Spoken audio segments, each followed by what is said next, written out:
Hey everyone, and welcome to Hero's Journey Physio Fitness. Our mission is guiding people to reclaim their health and become self-reliant. I'm your host, Dr. Cameron Hogue, and joining me is my co-host, Annabelle Rios. All right, guys, we are going live in 3, 2, 1. Welcome, guys, to another freaking banger of Hero's Journey Physio Fitness. We're bringing the fire back. We're back in the band. The garage band. Yes, sorry for our last video or podcast. It had horrible audio, and the video quality was not great either because we couldn't match the audio to the video. So if you listened to it on YouTube or watched it, it was just our voices and pretty crummy, to be honest. The topic was amazing, and of course, as always, for those who did power through, thank you. You know you're the real G's, the real supporters. And we know you're also not following us on Instagram. What's going on with that, guys? Come on. Come on, it's just one button. Well, you got to find us first, but then just one button, you hit follow. Just follow. Easy as that. But today, the audio quality is at 120%. We're back and forth for force. Annabelle is all hyped up on caffeine, if you can't tell. Yeah, I had a nitro cold brew from Starbucks this morning. It has approximately 250 grams of caffeine, so I am... You mean milligrams? Milligrams of caffeine, I was about to say grams, bro. Yeah, I'm talking grams. Gotta get triple my body weight in grams. What are we talking about today, It's Annabelle? bulk season. All right. So when it comes to health and fitness, it's a mysterious topic to a lot. They think that it's complicated. They overcomplicate it. And then I think everyone thinks there's a secret to health and fitness. Wouldn't you agree? There's like something mysterious that nobody tells you. Well, it's usually something that you either don't have or aren't doing. So like you see that guy or girl get into the cold plunge and you're like, that's it. That's the secret is to the recovery and to the losing fat. It's like, that's what that person's doing that I'm not. It's like, no, they're putting in the work. But yeah, there's like usually something that you feel like you need to be doing that, but it's like not that significant. It's like we get so distracted and we're calling that the minors. Yeah, there's majors and minors in health and fitness. These minors, we'll get into them a little bit further, but I'll be honest with you. At the beginning, they don't matter as much. Not that they're not important, not that they can't help you, but we need to build a solid foundation on the majors. The minors are what would you say, like 10, 20% of, your health? This is our percentages they were coming up with. But yeah, they're like maybe 10 or 20%. The bulk of it is the majors where no magic pill, silver bullet can help you if you don't have a good foundation. And sometimes those minors are a little bit easier to maybe start. Oh, that is a good point, Doc. Like we'll get into what they are here in a bit, but like I know one of our things is like wearables. Like if I just had that heart rate monitor and that Garmin watch, then I would be able to run a marathon. And it's like, it's so easy to hit click and buy the watch, but it's so hard to get on the road and start running. Okay, confession. When you were in high school, when you're like, I just need that new baseball bat. Oh yeah, I'll drop bombs. We used to get those magazines. This is back in the day when you order through magazines or whatever. Yes. And I was like, and they're just showing all these bats, and I'd go to my dad and be like, Dad, these are I think they called them the big barrels. Because like if you played a rec ball, you had to use those slender little barrels, but in travel ball, you can get the big barrels. And I was like, Dad, if I just had this one, and he would always just look at me and go, it's not the bat, son. It's the person holding the bat. Yes. I'm like, you don't understand, Dad. This thing's got pop. Like, Dad, this is a brand new. You just don't understand. Same thing with like cleats or anything. Anyway, those are like the minors. Mm-hmm. Not saying that they can't help. They can, but if your swing is bad, your swing is bad. But that's what we're talking about today. The foundation of health. We don't want people to major in the minors. Yes, absolutely. And one thing that I do want to point out is not only will these all help your physical health, but they also can help your mental health. And I know it is Mental Health Awareness Month, so a lot of times when you're feeling a little poopy, not so great, maybe some of these things are off. Yeah. All right, Cam, what is health? Okay, when we're thinking about health, and we'll talk about also what diseases as well. I think people just think about health being like a number on the scale. Like if I'm 200 pounds and want to be 170, like I'll be healthy when I'm at 170. And that can potentially be true. Oh, yes. That could be potentially true. I think people think about, eating multivitamins, exercising, all that kind of stuff. But really, health in its complete form is this complete physical, mental, and social well being. Kind of all those components. It's not merely the absence of disease. Um, and I think that's what other people think about too. Is like, well, I don't have heart disease or diabetes, so I'm healthy. And it's like, but how's your physical? Like, how's your mobility? Can you get on the floor? Can you lift something up? How's your connection with others? Like, it's all these Mm. three big things. Mind, body, spirit, and not just some absence of disease. Does that make sense? No, it's always so funny. But people say that it's like, oh, I'm healthy. It's like, yeah, but are you really though? First of all, when was the last time you got a checkup? Mm-hmm. And I think when you assume healthy, you like you said, it's the absence of disease, and we'll get more into it. But like also, how's your quality of life? Mm-hmm. That plays a role into what health is. Right. And I mean, the whole reason on why we're trying to be healthy is for this word called longevity. I mean, at the end of the day, is people want to be able to live longer. In order to live longer and not, die early from some sort of disease, is you want to try and be healthy. Yes. But with the longevity aspect of things, we don't want to I don't want to live to 100, but have my last 25 years be just miserable. In a nursing home, Nursing home, can't walk, can't starting. even wipe yourself. Yeah, like there's like Annabelle said, there's a quality of life that has to be there with the longevity, or else you're just kind of suffering, and everyone kind of knows. And we have relatives who end up passing away, and it's like it's sad, but sometimes it's not as sad because you just know those last however many years were just kind of tragic for them, and they weren't healthy, they weren't enduring well, they didn't have a good quality of life, even though they might have lived to be 90. Hmm. um Let me ask you this, yeah. Cam. Would you say? I just thought about like maybe that's why people say they don't want to get old. They Mm-hmm. associate oldness. I don't know if that's the word. Being old with like aches and pain and not being self-reliant. Yeah, I mean, there comes a point where I've treated so many patients who are just in their 60s, and they have so many chronic diseases and not doing well, where it's just like they just look at me and say, these are supposed to be my golden years. This was what was promised to me, was when I retire I'd be able to travel the world and do all these things, but like I can't even get up from the chair because my knees hurt so bad, and I've had Mm. so many surgeries, and I'm on all these medications, and they're not the golden years because they're falling apart. But then you have others who take care of themselves, and I've treated people in their 80s and 90s who are just coming in for like little, like I'm like, man, you're doing so good for being 90 years old. And yeah, you can't reach all the way overhead with your shoulder. You develop frozen shoulder, but like you still live by yourself. You still drive. You're still doing really well. Like I'm seeing someone for like a more of a minor orthopedic Mm. issue, but they're having their longevity, which we should talk about, is lifespan and health span. So not just how long you live, but how well you live in those years is way better with some than with others, which is interesting. Their secret is Flintstone multivitamins. It's got to be, man. That's the one common denominator. But if you were to kind of continue to look at to what is longevity and health span, this is from Dr. Peter Attia. He would say brain, body, spirit, or mind, body, spirit, which we'll just say that. So with your mind, it's like cognition. How's your memory? How's your executive function? How are you processing? You've seen the people who it takes, you're like today, Junior, like they just on it because they can't process. Their computers is booting up. Yeah, and it's sad, but part of it is, some of it can be genetic, but some of it is what happened for the last 40 years that set you up to this point.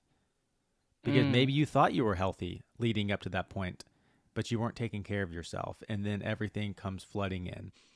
So there's the brain or the mind aspect. There's the body, and that's, they found a big predictor of longevity is muscle mass. Muscle mass and strength are a huge, and we're not saying just bodybuilder, but the frail older people who are just, they have sarcopenia, which is just this, depletion of muscle mass and osteoporosis. Their bones are deteriorating. They can't open up a pickle jar. They can't open up the pickle jar. Yeah. It's like a 1 rep max to get out of their chair. They lack flexibility. They have all sorts of pain. So the body aspect is how long can you maintain muscle mass, function, like functional movement, fitness, strength, flexibility, and trying to be free from pain. And then the last would be your spirit, social networks, sense of purpose. Annabelle and I, we when we think of spirit, excuse me, we think of our relationship with God. The Holy Spirit. The Holy Spirit. So don't sleep on these 3 different aspects and overlook one. But anyway, that's what I think about when I think of what is health. Yeah, those are like I guess we can say the overarching, and then we're going to dive deep into what are the actual components. So that's all like the 3 pillars, and then below are things that help the mind, body, and spirit. Yes. And I just want to, briefly, I don't want to spend too much time on this, just what can be detrimental to our quality of life, and that is disease. And that's basically a disease is something that's abnormal. It's an abnormal condition that is negatively affecting your structure or function. Some sort of part of it's affecting your anatomy or it's affecting your physiology. And it's usually it usually manifests itself when signs or symptoms, headaches, pain, GI distress, like something, your body's giving you signals saying something's abnormal, straying away from normal, and is affecting some part of our, structure or function.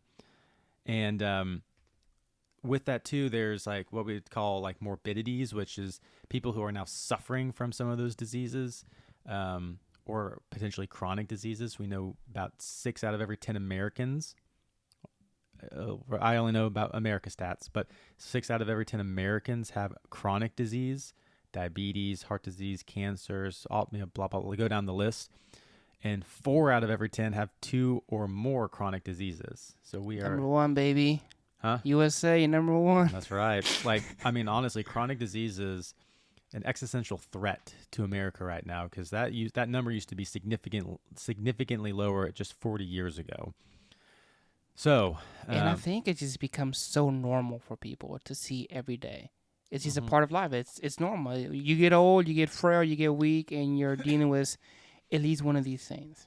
So my father-in-law, who is 74 at this point, again, he doesn't exercise, but he has a very active job working in the mechanic and auto body, kind of that field and everything. But I was talking to him the other week because he was in town, and he looked at me and was like, when I go to the doctor, they look at me and go, all right, what medications are you on? And he goes, none. And they go, no, what are you taking? And he goes, I'm not taking anything. And they are flabbergasted because, people come in with, medication on medication on medication, and they look at someone who's 74 years old and cannot believe that he is not on anything. I think that speaks a lot. We were meant to move, and I'm not saying we need to go back to the old age because I do like modern life, but I think with all the benefits, there is a con. We're very sedentary. We don't move our bodies. Ideally, we'll get into what you need to be moving and lifting. But even if you have an active job, I think that's still going to help you. Mm-hmm. Yeah. We talked about metabolic syndrome in the past, that being a very, it is a disease, but it's more of a syndrome. It's like a group of diseases or a group of symptoms that make you metabolically unhealthy, which is causing a lot of these chronic diseases, cancers, diabetes, all that kind of stuff. We don't have to really get into that today. Just give them like a high level of but what each one is. The high level of metabolic syndrome is you need to have basically 3 or more of these conditions. One being a large waistline. Think of apple shape for men, pear shape for women. I'm not going to give you the exact. We've gone through this in the past of all the numbers on them. But then the next one is high blood pressure. One is high blood sugar levels or hyperglycemia. Another one is high blood triglycerides. One is low HDL cholesterol. And if you have 3 out of the 5, you're positive for that, meaning you're metabolically unhealthy, leading to things like heart disease, diabetes, cancer, stroke, all the above. So that's kind of what we want to avoid. So where that leaves us then? You're saying, well, that's kind of like doom and gloom. But like, here's the thing: if we pursue wellness, which includes improving our fitness, the choices we make in our lifestyle, it will lead to optimal health. Mm-hmm. Optimal health will lead to longevity. Longevity means not only How long we live. how long we live, but also the quality of life. Right. So great, you're saying, okay, that's awesome, guys. So now what? I need to go buy that Garmin watch. Do I need? Which multivitamins do I need to buy? So and these are the minors. yeah, what? Let's go through some of these minors. What are some things that, good, they're beneficial, but they don't. These, by the way, it's not an exhaustive list. These are the first ones that came to mind when we were jotting these down. One of the first ones I think is multivitamins that I think comes to mind. People saying I need to start taking a multivitamin. Yeah. Now I take vitamins. Vitamins they're great for you. Mm-hmm. But if you're eating McDonald's and fast food every day, and you're trying to take, I'm healthy because I take multivitamins, you can't outrun a bad diet. The foundation of your vitamins and minerals, micronutrients should come from your diet. And this is supplementing that, giving you things maybe you're not picking up in your diet or not getting enough of in your diet. But yeah, that's not that. Vitamins are fantastic, but they're not the main thrust of what It's is not one health. of the main pillars. I laugh because, dude, there was countless times when I was like, yeah, it's not my fast food and gas station diet. I need a multivitamin, and that's the issue. Yep. Because it's so much easier to pop a pill, pop some vitamins, than it is to address the root issue. address the root issue. Yeah, that's a good one. That's a minor of health. Another one is, we called it eating tribes, and we're talking about all the different type of diets out there: keto, paleo, vegan. But what we really mean with that is most of those diets are getting you away from processed foods and helping you eat more whole foods. Mm-hmm. That's essentially the reason why they work. And they're in some way of how they're limiting is helping you with your caloric content. And we all know being in a caloric deficit for people who are overweight is very healthy for them. So eating tribes is trying to tell you, well, I know we got you away from the processed foods, and I know we got you away from, eating out and all that kind of stuff. But really, if you just switch to this little thing, then you'll be really healthy. And it's like, that's fine if you want to go nitpick into that, but that's the minors. It is. I think if your goal is to lose weight, it's calories in, calories out. Exactly. And eating whole foods Mm-hmm. and we strongly believe, we'll get into it later, but it's like you have to make your own way of eating foods that you actually enjoy. And the thing is, for me, for years, I got lost in this, hopping from tribe to tribe, thinking that was the issue. And here's the thing, there are some people who do benefit. I would argue that it's mostly because they're getting rid of a lot of the junk. And some can stick to it, but some can't, because it's not sustainable for them. So that's, a lot of times you get lost in that, trying to find the perfect tribe. Yeah. Which I don't think exists. No. I mean, and there's so many of these other ones. I might just kind of run through some of them, but like eating windows, micronutrient timing. Oh yeah, which, not saying they can't help, but when people look to this, I would say it's mostly for weight loss, right? Mm-hmm. I'm gonna start fasting. Fasting has a lot of benefits. Oh yeah, we're not against fasting. But when it comes to weight loss, you're eating less calories. That's why it's working. Mm-hmm. And there might be other little things that it's boosting you just a little bit, but it's not going to get away from the majors, which we're going to talk about here in a second. Yeah. The perfect workout routine is like something is better than nothing. Like we talked about gadgets, like people think if I just had that smartwatch, then I'll actually start running or start lifting weights or. Yeah, the gadget applies to so many different things. Yeah, I mean, the biohacking, cold plunge, sauna, like those things are great, but that's not going to make you lose 50 pounds and reverse your diabetes. No. It's going to it can be, I know we keep just hammering it out, but it's like, it's just the minors. Yes, they have they have other benefits, like cardio for weight loss. Stop seeing cardio that way. Cardio is great for your heart. Right. And like that's what we talk about. Most of these things people associate with losing weight, Yeah. but they can be great for other things. And you give 100% of your time and energy and focus into them, where it should be going to things that are really going to make a difference. So we want to talk about that. So what are the majors of self? We want to give you. We made our own, because we do it the hero's way, baby. That's right, son. But we do want to give you some. Which is the only way. Of course, it's the right way, or else you're not ever going to lose weight. That's right. So here are the majors according to Peter Diaz, and we want to give you anti-humans. I think a lot of people turn to them when it comes to health advice. So we want to share what they thought, and then also give you our take. So Peter Diaz thinks that exercise, nutrition, sleep, stress tolerant, and kind of like medication supplements are really important. And I said, okay, I think those are pretty good. Huberman says sleep, light, movement. Again, movement he refers to just like physical activity. And the light exposure. Light exposure. Did I say light? You said light, but that could mean light exposure. Sunlight, to yeah. the sun. Sunlight exposure. Sunlight, sorry. Yeah, you're right. My bad. Sunlight exposure. Nutrition. He adds social connection. So meaning like relationships with people and overall. And I think also maybe include them, like your relationship with yourself. And then stress control. So they both have stress and they both have nutrition, sleep, and exercise. Mm-hmm. So one point that Huberman did say that I did like when I was watching some of his content is a lot of these you need to do. He says, re-up every 24 hours. Meaning you still got to eat right. You got to pick up your cross daily, son. Yeah, you do. You got to still move every day. Mm-hmm. You still have to manage your... So a lot of these things, the reason I'm saying this, I think for me, and I don't know about you, Doc, but most of us think that getting healthy is a one-time thing.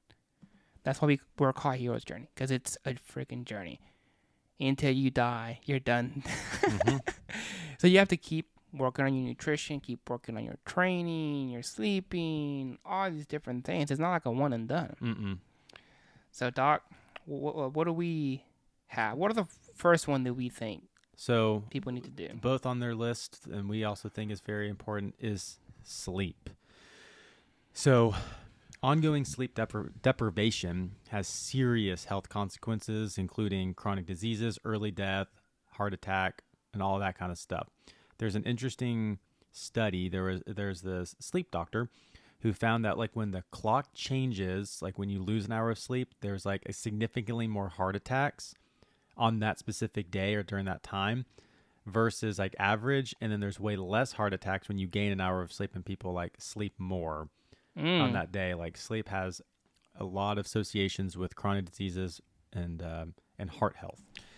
And I think it's one of those things that people don't really talk about or focus on at all. I think you hear about all these other things you should work on, but sleep, it kind of gets slept on. Ooh. But it's true, though. I think, I'm going to say something. I'm not anti-coffee. I love coffee. Can't pronounce it. But I've gone seasons where I've stopped caffeine for, like, I think the longest I've gone is like 6 months. And in that time, I learned that caffeine masks your sleep deficiencies. Yeah. I think a lot of us are sleep deprived, but we don't even realize it. We don't get enough sleep. Yeah. And like some things also affect your quality of sleep too. So, there's a lot of things that we could go into on this. We're not just talking about how long, but also the quality of your sleep. But something that I think we need to talk about, since we know it's linked to all these chronic disease, heart disease, blood pressure, stroke, all that kind of stuff, is sleep deficiency occurs if you have, more of like one or more of like the following of these. Okay. So one would be, you don't get enough of sleep, which, people recommend anywhere from 7 to 9 hours. You always hear 8, but 7 to 9 hours of sleep.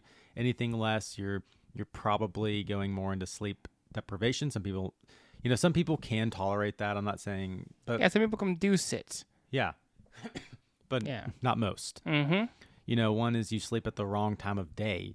They can mess up with your circadian rhythm. Like I was even talking at work the other day. Is like we have a lot of patients right now who work like the night shift, and again, if you got to do what you got to do to support your family, but we're just seeing a lot of adverse health associations with people in terms of their pain and how their health is on people who work the night shift. It's kind of crazy. That is true. Um, what's another one, Annabelle? Yeah, I think, you don't, a lot of us have irregular sleeping schedule. Mm-hmm.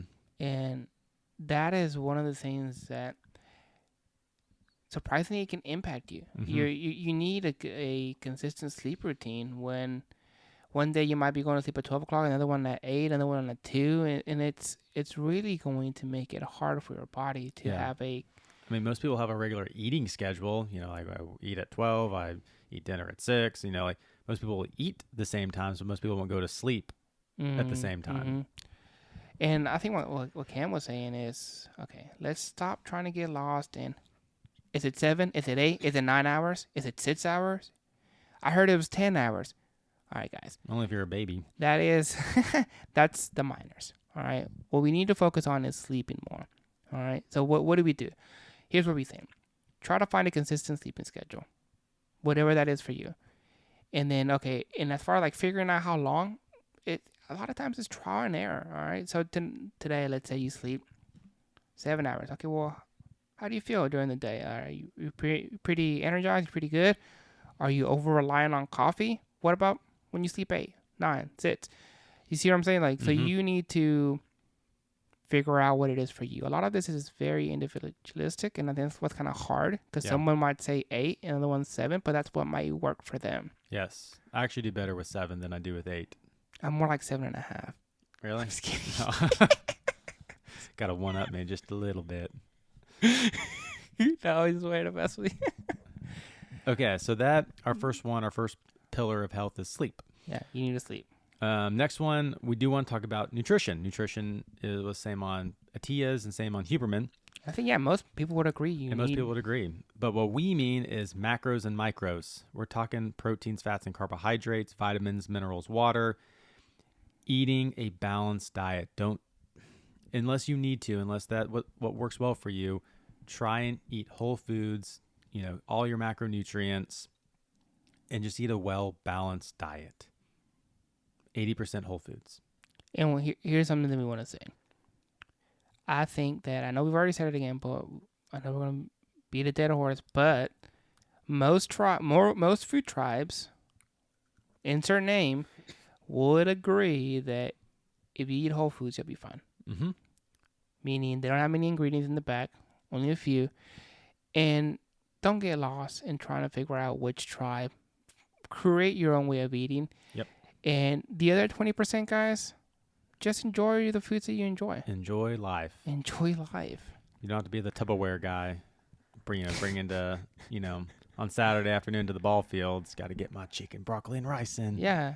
And build up to the 80%. That's another thing. If your diet is primarily fast food and gas stations, listen, start by swapping one thing, adding one thing. Don't try to change it all at once because some people can change it cold turkey and they're fine. Others can't. Crash and burn. Try and get 1 gram of protein per desired body weight and drink half your body weight and ounces of water per day. Recommendations. Yeah, keep it simple, guys. Okay, what's another pillar? Yeah. I might even say is the cornerstone. Oh. It's training. Mm-hmm. I am biased towards training. Yes. And mostly because there's been a lot of studies, and I think in the Power of Habit, they've said that once people start exercising, people call it exercising, we'll explain why we call it training. Some people call it movement. Mm-hmm. There's a different name. It shows that this is like a keystone habit. That once you build this habit, it doesn't mean overnight, guys. Mm-hmm. In the long scheme of things, once you start lifting weights and exercise, you're going to notice that you're going to make better choices. It's a key habit to build that other ones are then going to follow. So we say training, and I think we say training because it's over exercise, because when you're training, you're actually properly tracking, programming, progressing. Exercising is just getting hot and sweaty. I was going to try to find another way of saying it, but yeah, getting hot and sweaty. That's right, son. It's good cardio. It is. So what are the 4 things that we kind of put under is Why? This is straight up from Peter Ortiz, and we think I'm gonna they're put great. I'm gonna put a little bit of my own take on it. Yeah. If you don't mind here, Annabelle. So with Peter Tia, he said there's 4 kind of foundations for exercise. So we'll say 4 foundations for training. Mm-hmm. His first one is stability, and what I would say is mobility and stability. So Mm-hmm. mobility means, can I get my arm overhead? Okay, if you can't, we need to work on that. Okay, I can get my arm overhead, but I can't hold the screwdriver up to screw something in over my head because I don't have the stability, the muscle stability of that range of motion to like do the task. So Let me ask you a question, Doc. All right. So for those listening out there, mm-hmm. so we're saying mobility is like the ability to move, your range of your range of motion. motion. Yep. Stability is holding or something and then moving it through that range of motion. Yes. So high level, how does someone build stability and how does someone build mobility? Yeah. So in physical therapy, when someone comes into me with a hurt shoulder, and I the first thing I usually measure is their range of motion. If they have full range of motion, I don't need to work on range of motion. You know what I mean? Like Mm-hmm. if they lack range of motion, that is the first thing that we have to try to restore. So if 180 degrees is full overhead, range of motion, and they're at 150, we got to regain that 30 degrees. Why? Because if I start trying to strengthen the overhead press and they don't have full range of motion, it's going to not only reinforce a bad movement pattern, but it could also end up hurting them because that the angle isn't right for their shoulder to press overhead. It's slightly forward, which is going to put more stress on your anterior delt than it is like, kind of the total shoulder. So like that's the first thing I always address is mobility. Second is then we would address stability, because if they don't have the small supporting stabilizing muscles, then if you start overhead pressing, the weight might, if you're using dumbbells, the weight might be kind of flopping all over the place. So we want to be able to have good control before we start pressing. And now some of this, you're like, this is overkill. And it's like, for most people, you don't need to do this. Most people already have the mobility. They already have some degree of stability. They just need to start work on strength. But for those who are wanting to find out is, first of all, you can always go see a physical therapist and get assessed. There's a lot of places that even do free screenings for you to go and just get a checkup. But I would say like, there's a lot that can go into that. I don't think we can discuss all this on high level. That's all. Yeah. Okay. Okay. So good.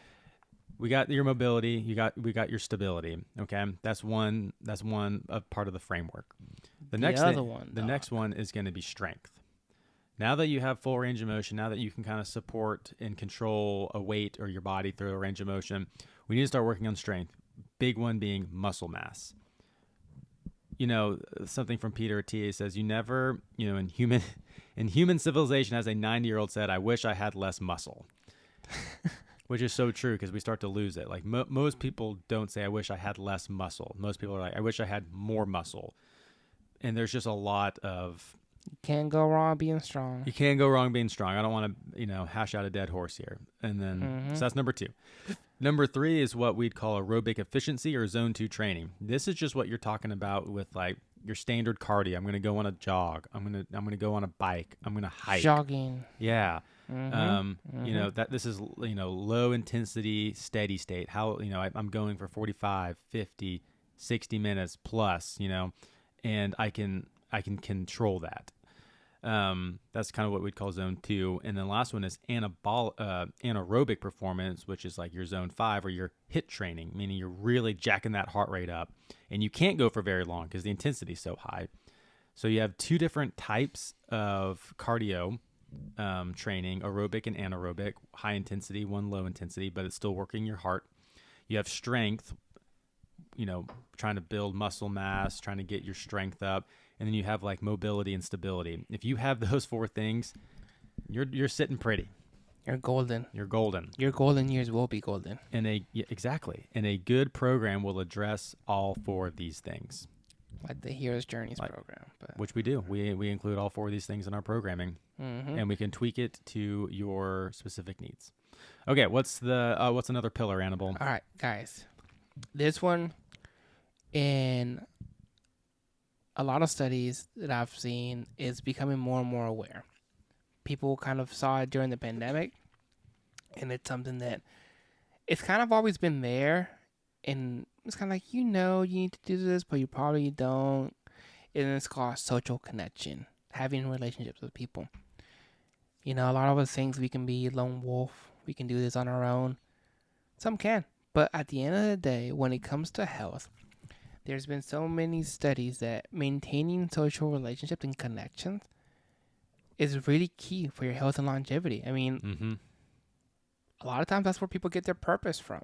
It's community with people. We recommend being with a group of people that are like-minded. As Christians, we do recommend that church setting or small groups. Like it does make a difference. Annabelle and I have seen it in our lives when we are in community with other believers versus when we're not. And there's a significant difference. I can say that. 100%. It's just having your tribe, people to do life with. Exactly. I think that's our last pillar. No, baby. We have two more. We have a bonus pillar. Oh, we got a bonus. You're right. We got a bonus pillar. The next one, though, that I think more people are accepting, especially as adults, guys, is stress. Stress as a whole, it is a part of life. It is not bad. All right, guys. We needed stress way back in the day to survive. It gave us alertness. It made us aware of what was happening around us so we could quickly react to the situation and, most importantly, continue to live so that we can reproduce in its most simplest form. Dang, son. But now, when we have stress, it's because of an email, it's because of traffic, and it's all these different things that we need to learn how to manage it. We have deadlines. I believe, my personal opinion here, is that acute stress isn't a terrible stress. The one that we need to worry about is what'd you say? Acute. Acute is what? No, like you said, acute stress is bad? No. It's not that bad. It's just like normal. It's a part of everyday life. Okay. Chronic stress is that one that is there constantly. It doesn't really go away. It could be you're taking care of a sick family member. You have I'm trying to think. You went through like a layoff. You have a chronic illness potentially that can be stressful. That's where it can become problematic. And even then, whether it's acute stress, where it's like something quick, temporary, you have a big deadline at work, or you have a lot of different things going on, is regardless of what it is, stress is a part of life, whether it's acute or it's chronic stress. We need to have healthy ways to cope with them. Yes. A lot of us don't have that. Right. Here's the thing. We all have them. You just don't realize it. But sometimes they're not the best ones. It could be alcohol. It could be a lot of other things that maybe don't help you in the long run. Right. They can provide short-term help, but they're not really solving the issue for you. So we want to tell you guys some good stress relieving, tools, and not bad ones like alcohol, porn, and all these different things. Things that kind of corrode us. So one would be, like we said, connecting with people, that community. That's a way to manage stress. We've talked about exercise already. I mean, exercise is a great way to manage stress. That's a different thing. It's like reframing how you view exercise and cardio and seeing it for other benefits that it provides. Yeah, don't just think six-pack. Think, I am melting away the stress that just engulfed me, today or this week or whatever. Yeah, and the best way to do it is what Cam was talking about. We're creating a stress relief toolkit. These sayings, when okay, I'm stressed out, I know that one of these helps you. These are not in its thoughts to live. This is what we've seen help us and works for us. It's like, for instance, Cam and I, or for me, it's like, okay, I'm really stressed out. I know that a quick workout releases endorphins. I feel amazing. It's like one of the best drugs out there is a good workout. One that I think is prayer. It's a big one. Is prayer. Some people call it meditation. Some people call it being still. But it's that moment of quiet where you're able to just really focus and meditate, whether that's like on God's word or wherever. Whether that's just like sitting still and not thinking, but just that moment of silence. Yeah. Journaling's a big one. There's different ways to journal, but getting out your inner thoughts or listing or all that kind of stuff. Journaling is great. Some people really like listening to music, and these can be combined too. Like you can go on a walk while listening to music, and it's just a way where you Dang, son, you're combining them. double whammy. Sleep, we talked about sleep. That's another way, prioritizing that. Being outside, getting, as Huberman said, getting that sun exposure, that light exposure, multiple benefits of that. Walking in nature and getting, it's like, those are all great. Diaphragmatic breathing. It's like that deep belly breathing. Like focus on your breathing can also help you to relax. There's like so many breathing methods. Like one of the most common ones, I think, like the Navy SEALs do it. I think it's called like the BOTS method. I think you've talked about that, Ryan. The BOTS. Have you heard of that? Yeah, we've talked about that. It's like a BOTS. It's like BOTS breathing, where it's like you count 4 in, 4 out. You're making a BOTS. Yeah. Look it up.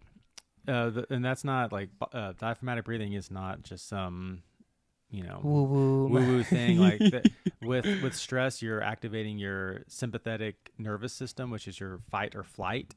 And if you're constantly in that stage, even when your body shouldn't really be in fight or flight, that's not good. It can elevate things like, what's that hormone? That's not serotonin. I'm blanking on the hormone's name. Anyway, but what diaphragmatic breathing? It was a one-time thing. That's why. Do what? You don't remember her. That's right.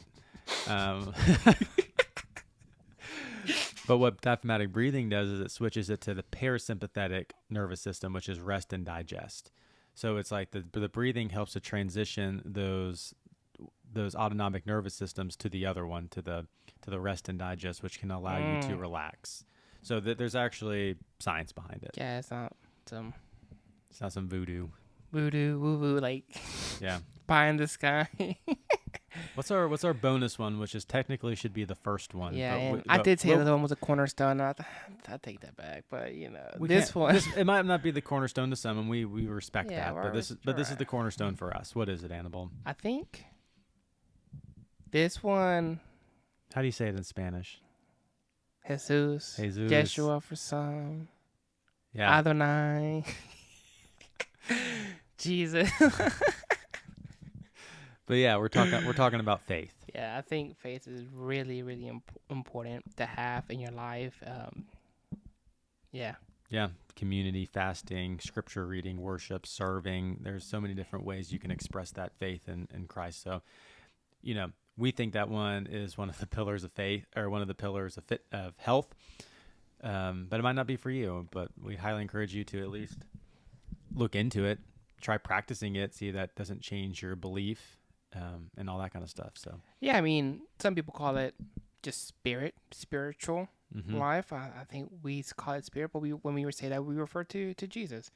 And ours is very similar to Peter Attia's and Huberman. I think we all can agree you need to sleep, guys. Not just quality, but also quantity is also part of it. Nutrition, focusing on the macros and micros. You need to train. I was going to say movement, but you need to train. Social connections, you can't do this alone. Yep. You need to have relationships with people.